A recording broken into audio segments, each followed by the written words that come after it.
Thank you, Vic. Yes, as Attorney Vic has just said, we have been, of course, following the count. At ganun na nga, as of this hour, 98 plus percent have already been counted at ang bilang ng boto ko ay nasa 31 million plus.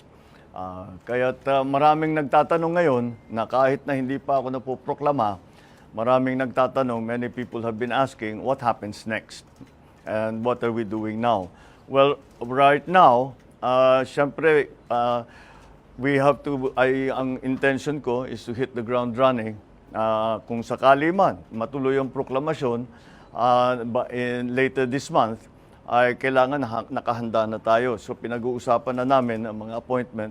As I'm sure you can imagine, the economic managers are going to be critical for the next several years because of the pandemic and the economic crisis. So that is something that we are looking at very carefully. But it's not only the economic managers, lahat talaga ng positions, not only cabinet positions but even other agencies ay tinitignan na namin lahat. The process that we have established is that I am keeping the organization, our EXECOM, who ran the campaign. Sila talaga yung mga advisor ko. So we are keeping the EXECOM going, the executive committee going. And they will be, syempre, the core group.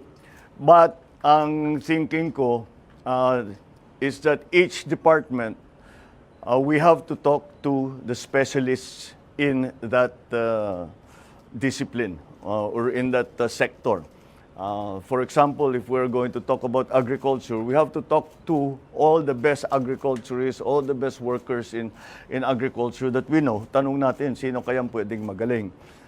The same thing with all the other departments. So there is a core group, and all the other departments are also will also have their own advisors that will advise the I suppose the standing committee and of course myself.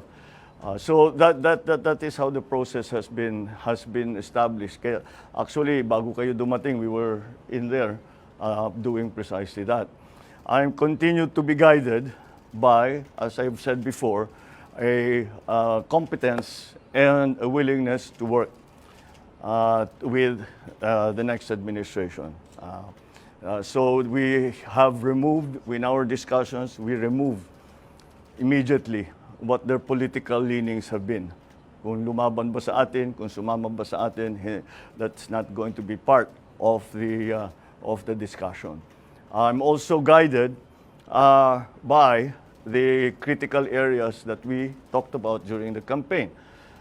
So yun ang mga inuuna natin. Of course, it's the economy, prices, it's the price of energy, lack of jobs, education, infrastructure, all of these areas that are going to be critical in the next few years. So ganun ang aming ginagawa, and that has been the process. That has been the process so far.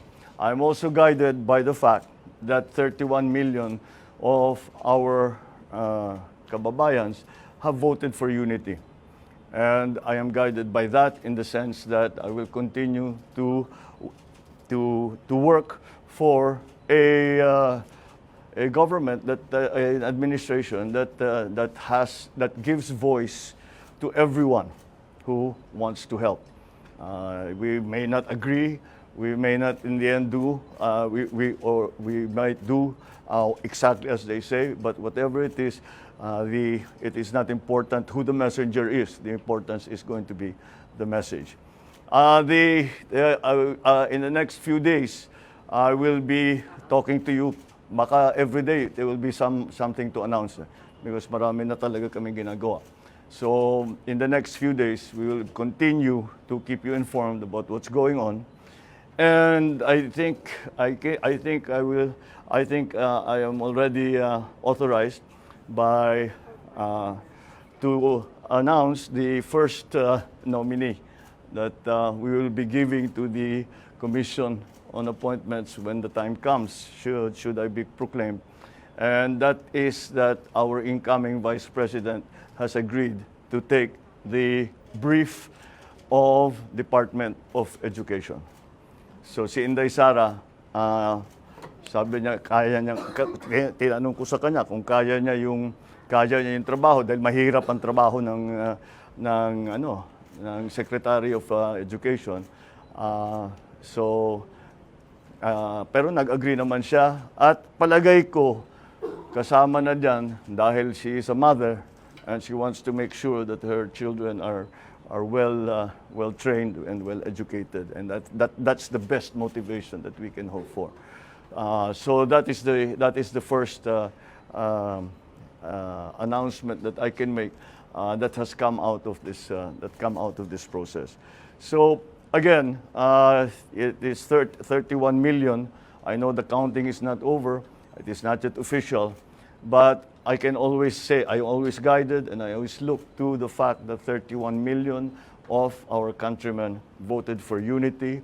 31 million of our countrymen have agreed to unify and help us unify the country. And those are the basic principles that we continue to follow. So I won't be taking any questions as I have very little more to announce. So thank you very much. Good evening.